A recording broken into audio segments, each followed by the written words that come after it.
Ang babae na namatay 1 taon na ang nakalipas, ay biglang nagkaanak sa loob ng kabaong. Gusto ng lalaki na buhatin ang bata. Ngunit ang babae ay mahigpit na hinawakan ang bata at ayaw pakawalan. Ang lalaki ay umiiyak at nagsabi, "Anak, ipagkatiwala mo ang bata sa akin. Ikaw ay magpahinga ng mabuti." Ang kahangahangang bagay ay pagkatapos lamang niyang sabihin ang mga salita, ang babae ay biglang nagpakawala ng kanyang hawak sa kamay. Nangiti ang lalaki at itinali ang bata sa kanyang bisig. Ang babae na namatay 1 taon na ang nakalipas. Bigla na lang umiyak ng dahan-dahan ang mga mata. Ang mga taga-baryo ay nagulat nang makita nila ito. Ang lahat ng ito ay magsisimula ilang araw na ang nakalipas, noong gabi. Noong gabi na iyon, ang tiyuhin ay bumangon upang magluto ng lugaw na ibebenta kinabukasan. Bigla na lamang lumitaw ang babae sa pintuan at nagsabi na gusto niyang bumili ng lugaw. Ngunit sinabi ng tiyuhin sa kanya, "Ang aga mong dumating, hindi pa nauulam ang lugaw." Ngunit naisip ng babae na bumili pa rin. Kaya walang magawa ang tiyuhin kundi hayaan siyang maghintay ng sandali. Sa ganitong paraan, nagluto ang tiyuhin ng 1 mangkok ng lugaw para sa babae at ibinenta sa kanya. Habang tinitingnan ng malayong likod ng babae, may bahagyang pangamba pa rin ang tiyuhin. Sa ganitong oras, ang isang babae ay maraming panganib sa labas, Sa oras na ito, nagising na rin ang tiyahin. Tinanong niya kung sino ang dumating kanina. Sinabi ng tiyuhin na isa lang itong bisita. Pagkatapos ay naglinis na ang mag-asawa at naghanda para magbukas. Ngunit pagdating ng tanghalian, habang tinitignan ng tiyahin ang pera, natuklasan niyang may kasamang maliit na bato sa mangkok. Siya ay nagtatanong sa kanyang kasosyo kung ito ay nagiging pabaya na. Nakakagulat na tinanggap niya ang bato bilang pera. Sinabi ng tiyuhin na maaaring ito ay biro ng sino man na nagtapon ng bato sa mangkok. Ngunit ang tiyahin ay nagbilang at napansin na kulang ng eksaktong 1 mangkok ang perang kinakailangan. Kaya pinayuhan ng tiyahin ang tiyuhin na maging maingat sa pagtanggap ng pera sa hinaharap. Pagkatapos ay umalis na siya upang pumunta sa pamilihan. Sa daan, nakasalubong niya ang 2 kapitbahay. Kaya inilabas ng tiyahin ang isyu na ito para pag-usapan. Sila ay parehong mga kapitbahay sa bayan. Hindi alam kung sino ang sobrang masama. Ang pag-inom ng lugaw ay ginamit pa ang bato bilang pera upang linlangin ang tao. Ngunit parehong kapitbahay ang nagsabing, "Lahat tayo'y nakatira sa parehong baryo, kaya't kilala natin ang isa't isa. Hindi dapat may gumawa ng ganitong kahayupang gawain. Kayo ay bumabangon ng maaga araw-araw upang magbenta ng lugaw. Baka na-encounter ninyo sa gitna ng gabi ang hindi magandang bagay." Matapos sabihin iyon, hindi mapigil ang napasinghap ang tiyahin sa takot. Inudyukan ng mga kapitbahay na mag-ingat ang tiyahin sa gabi. Pagkatapos sabihin iyon, agad siyang umalis ng may takot. Ngunit hindi inaasahan, kinabukasan ng madaling araw, ang babae ay biglang pumunta upang bumili ng lugaw. Ang tiyuhin ay mas maingat ngayong pagmasdan. Kumpirmado na tunay na pera ito. Habang papunta na siya upang maghanap ng sukli para sa babae. Ngunit hindi niya alam na bigla na lang nawala ang babae sa labas. Paglabas ng tiyuhin, tinawag niya pa ang babae. Ngunit walang sumagot. Sa kanyang isip, tunay nga itong isang kakaibang tao. At ang mas kakaibang bagay, matapos magising, binilang ng tiyahin ang pera. Natuklasan na ang pera sa mangkok ay naging bato ulit. Ang mag-asawa ay parehong nagulat. Naalala ng tiyahin ang sinabi ng kapitbahay kahapon. Iniisip na tiyak na nakaharap sila sa hindi malinis na bagay. Kaya't agad silang humingi ng tulong sa isang pari. Lumitaw na, "O dakilang Diyos, ang mabilis na paanyaya sa Diyos." Pagkatapos ng ilang ritual, sinabi ng pari sa mag-asawa, "Tunay nga na nakakita kayo ng multo. At isang babae pang multo pa. At tiyak na darating ulit mamayang gabi." Ang dalawang ito ay takot na takot. Ngunit sinabi ng pari na hindi dapat itong nakakasama ng tao. Ito ay may mga bagay pang gustong gawin sa mundo ng tao.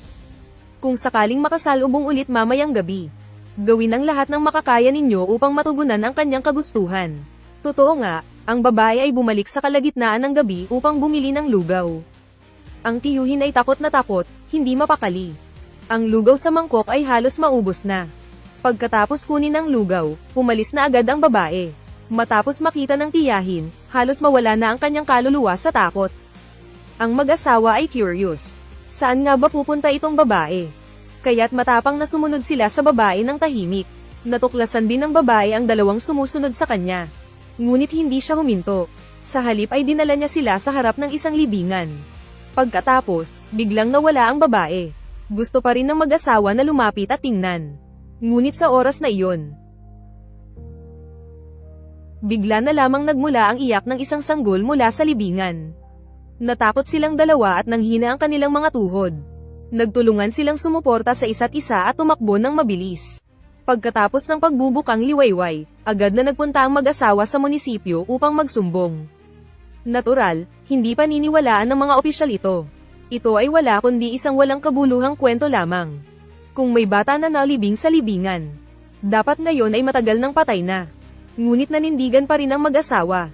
Tiyak na narinig nila ang iyak ng bata kagabi. Sa oras na ito, ang kawani sa tabi ay nagsabi. Siya at ang asawang lalaki ng yumaon na babae ay magkababata. 1 taon na ang nakalilipas, ang babae ay nagdadalang tao. Ang kanyang asawa ay sumama sa kanya sa paglalakbay. Pagkatapos nilang mapagod, sila ay naghahanap ng isang guesthouse upang tumigil. Ngunit noong gabi na iyon, ang babae ay namatay dahil sa isang atake sa puso. At ang kanyang asawa ay iniuwi sa kanilang nayon upang ilibing. Pagkatapos marinig ng matanda, kaagad niyang pinapuntahan ang alguacil upang tanungin ng asawa kung ano ang nangyari. Ang alguacil ay nakahanap ng lalaki upang ipaliwanag ang sitwasyon. Matapos marinig ng lalaki, siya ay lubhang nabigla. Dahil noong nakaraang gabi, siya ay nanaginip. Siya ay nanaginip na nakayakap ang kanyang asawa sa isang bata sa tabi ng kama. At ipinakiusap sa kanya na mahusay na alagaan ang kanilang anak. Noong siya'y nagising, hindi niya masyadong pinag-isipan ito. Ngunit ngayon, sa muling pagsasaalang-alang, tila may kakaibang bagay sa nangyari. Sa wakas, pumayag ang lalaki na buksan ang libingan. At pagkatapos ay nangyari ang eksena noong una. Ang asawang yumaon na 1 taon na ang nakakaraan. Siya ay biglang nagluwal sa kabaong ng isang bata para sa kanyang asawa. Ang lalaki ay nagsumpa ang mag-alaga ng mabuti sa bata hanggang sa ito'y lumaki. Inakala nila na ang bagay ay magiging tahimik na. Ngunit hindi inaasahang ngayong gabi. Habang ang lalaki ay inihahagod ang bata patungo sa pagtulog, biglang unti-unting nagpakita ang kaluluwa ng kanyang asawa. At pagkatapos ay hinalikan ng noo ng bata. At dahan-daang nilagyan ng kumot.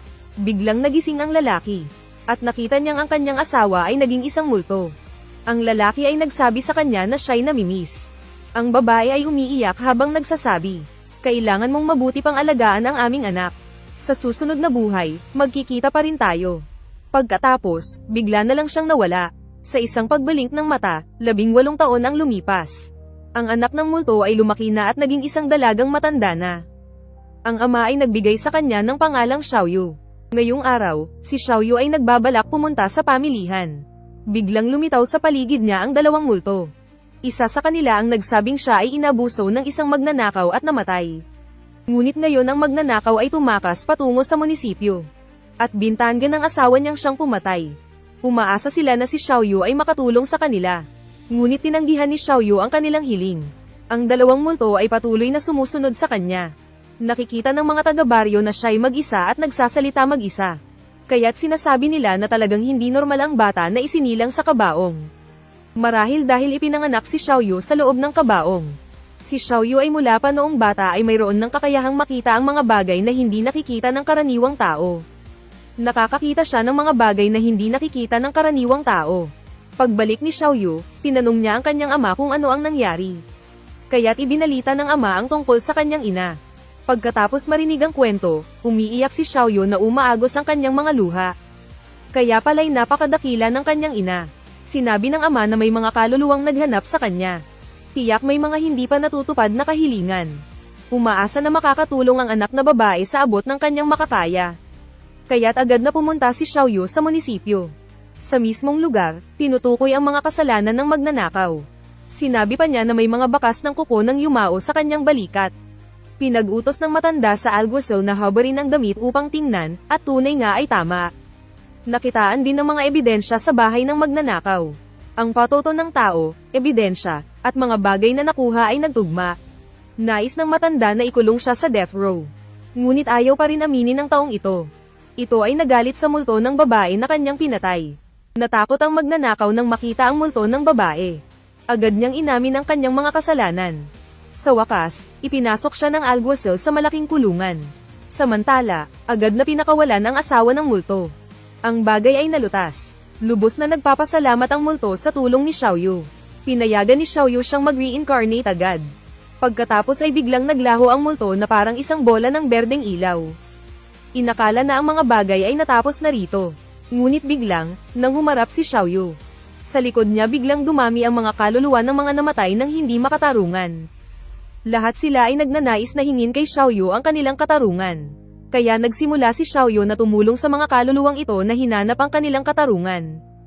Nagsimula si Xiaoyu na magtrabaho sa mga kaso ng katarungan at hanapin ang tunay na salarin. Dahil dito, naging kilalang abogada si Xiaoyu sa lokal na lugar.